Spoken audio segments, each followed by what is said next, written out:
ओम ओम ओम।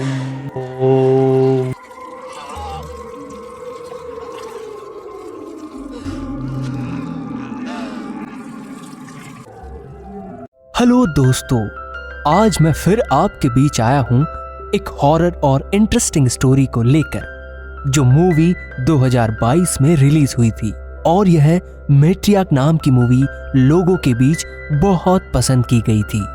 वैसे इस मूवी की शुरुआत में एक व्यक्ति को कीचड़ में डूबता हुआ दिखाया जाता है, जिसे देखकर इस मूवी में लीड रोल निभा रही लॉरा बहुत परेशान हो जाती है और इसी परेशानी के बाद इस मूवी का सीन शिफ्ट होता है।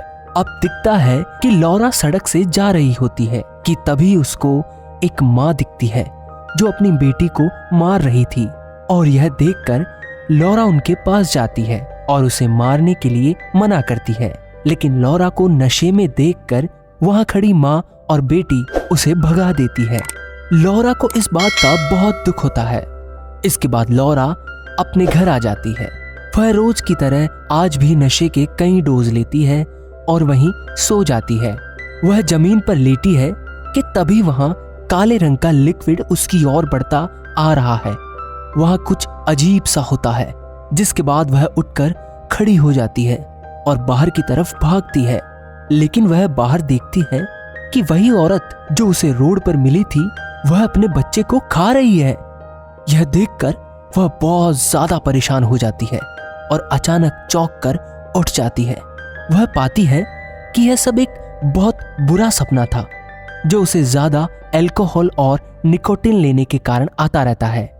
कि तभी वह अपना फोन उठाती है, जिस फोन में उसकी बॉस मैक्सिन उसे बहुत बार कॉल करती है। यह देखकर लॉरा उसे कॉल बैक करती है तो उसकी बॉस उसे ऑफिस बुला लेती है। ऑफिस पहुंचकर उसे पता चलता है कि ऑफिस में उसकी माँ का फोन आया था। यह बात जानते ही लॉरा गुस्से में लाल हो जाती है और उसकी नाक से वैसा ही काला खून निकलने लगता है जैसा उसने सपने में देखा था। लॉरा यह बात सोचकर और ज्यादा परेशान हो जाती है कि जिस माँ ने उसी से बचपन से कोई वास्ता नहीं रखा, उसे अचानक उसकी याद कैसे आ गई। वह इसी परेशानी से जूझती हुई यह निर्णय लेती है कि वह वापस लौटकर अपने घर जाएगी और वह यही सोचकर घर के लिए रवाना हो जाती है।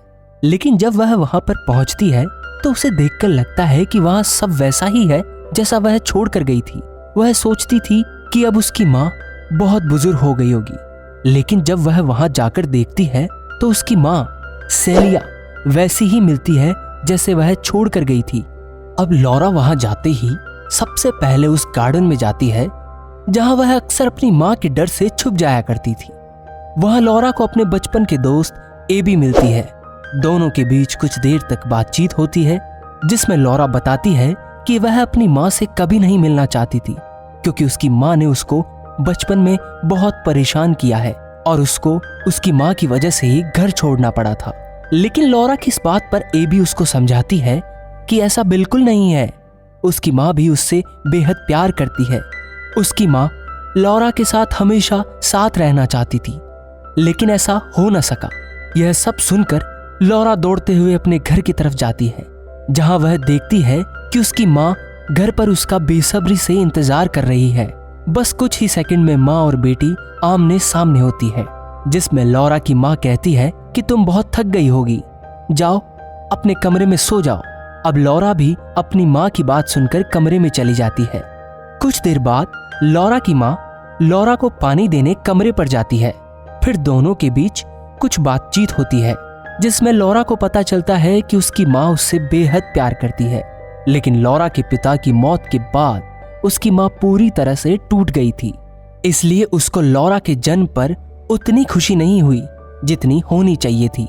अब लॉरा पानी पीकर बेसुध होकर सो जाती है। फिर कुछ देर बाद उसकी माँ सेलिया उसको बहुत बार बुलाती है, लेकिन लॉरा सुनती नहीं है। ऐसा इसलिए होता है क्योंकि लॉरा की मदर ने उसको एक ऐसी दवाई दी है जिसके कारण वह बेहोश हो गई है, और उसकी माँ आवाज इसलिए दे रही थी ताकि यह बात पक्की हो सके कि लॉरा बेहोश है। सेलिया ऐसा इसलिए करती है ताकि उसकी बेटी ना जान पाए उसकी माँ के बहुत सारे बॉयफ्रेंड हैं। अब सीन शिफ्ट होता है, जिसमें लॉरा की माँ लॉरा से उसी पार्क में चलने के लिए कहती है जिसमें वह बचपन में माँ की डांट से छुप जाया करती थी। माँ की यह बात सुनकर लॉरा सोचने लगती है कि आखिरकार उसकी माँ ऐसा क्यों कह रही है। तभी सीन आगे बढ़ता है और लॉरा को पता चलता है कि उसकी दोस्त एबी उसका पीछा कर रही है, जिस पर लॉरा को जानकारी होती है कि उसकी माँ ने ही एबी को पीछा करने के लिए कहा है। लॉरा बचपन से ही माँ की इन्हीं हरकतों से परेशान रहती थी और इसलिए वह घर छोड़कर चली गई थी। लेकिन जब इतने साल बाद जब लॉरा वापस लौटी है तो भी उसकी माँ की हरकतें वैसी ही है जैसे वर्षों पहले थी। अब लॉरा माँ के इस दोहरे किरदार को समझ नहीं पाती है, क्योंकि एक तरफ तो उसकी माँ उससे इतना प्यार दिखाती है तो दूसरी तरफ उसकी माँ उसकी फ्रेंड को उसकी निगरानी के लिए कहती है। आखिर उसकी माँ ऐसा क्यों करती है। अब लॉरा और उसकी माँ सेलिया वहीं पर पहुंचते हैं जहां पर लॉरा के पिता की मौत हुई थी। वहां पर लॉरा को वैसा ही कीचड़ दिखता है जैसा उसको अक्सर सपने में दिखा करता था। इसे देखकर लॉरा समझ जाती है कि वह सपना उसके ही पास्ट को याद दिलाता है। वह आगे बढ़ती है तो उसको अंदर बिल्कुल अंधेरा सा दिखता है, जहां उसकी माँ उसके पीछे खड़ी है और कोई भारी वजन का सामान उस पर फेंक देना चाहती है।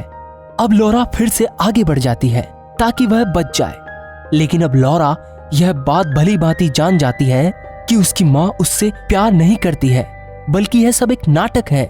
इस तरह सीन फिर शिफ्ट होता है।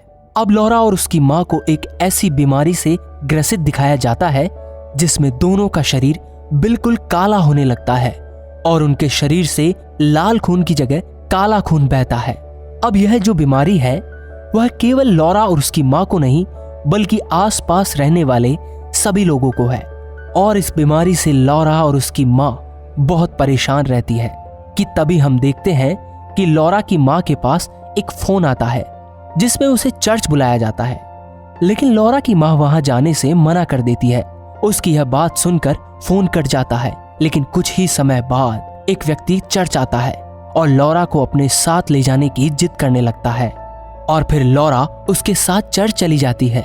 लॉरा चर्च के बाहर खड़े होकर देखती है कि चर्च के अंदर कोई भगवान की मूर्ति नहीं है, बल्कि लोग किसी डिमोन की पूजा कर रहे हैं और प्रसाद के रूप में काले रंग का खून पी रहे हैं। लॉरा यह सब देखकर बहुत ज्यादा परेशान हो जाती है और दौड़ती दौड़ती एबी के घर पहुंचती है, लेकिन एबी के पिता उसे दरवाजे पर ही रोक देते हैं और उसे वहां से वापस जाने के लिए कहते हैं, जिस पर लॉरा उनसे पूछती है कि वह ऐसा क्यों कर रहे हैं और यहाँ यह सब क्या हो रहा है, गॉड की जगह डिमोन की पूजा क्यों हो रही है। इस पर एबी के पापा गुस्से में कहते हैं कि यह सब तुम्हारे बाप की करतूत है। लॉरा पूछती है ऐसा क्यों, तो वह बताते हैं कि तुम्हारे पिता की मौत नहीं हुई है, बल्कि उसने काले जादू के बल पर पूरे गांव को मौत दे दी है। अब लॉरा को पता चलता है कि वह भी एक डिमोन की बेटी है। ऐसा इसलिए है क्योंकि उसकी माँ की कोई संतान नहीं हो रही थी और इसलिए उसका जन्म अवैध संबंधों से हुआ, जो एक शैतान के साथ किया गया था। वर्षों पूर्व गांव वाले रुपए के लालच में शैतान के गुलाम बनते रहे और आज सभी पूरी तरह से गुलाम हो चुके हैं, क्योंकि अब लोगों के शरीर में शैतान का काला खून बह रहा है।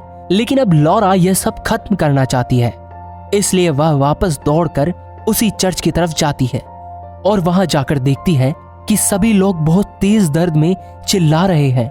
अब धीरे धीरे करके सभी लोगों की अंतिम सांसें निकल रही है। अब वह अपनी माँ से मिलती है, लेकिन उसकी माँ फिर से जवान होने के लिए अपनी बेटी को उसी शैतान वाले बड़े से गड्ढे में ढकेल देती है। लेकिन वह शैतान अपनी ही बेटी को कैसे मार सकता है, इसलिए शैतान उसे बचाने की कोशिश करता है। लेकिन लॉरा के शरीर में हो रहे बेइंतहा दर्द अब उसे मरने पर मजबूर करता है और लॉरा खुद ही उस कुएं में डूबकर मर जाती है। और दूसरी तरफ गांव वाले भी दर्द को सहते सहते अपनी जान देने लगते हैं और इसी तरह से इस स्टोरी का अंत हो जाता है। Thanks for watching.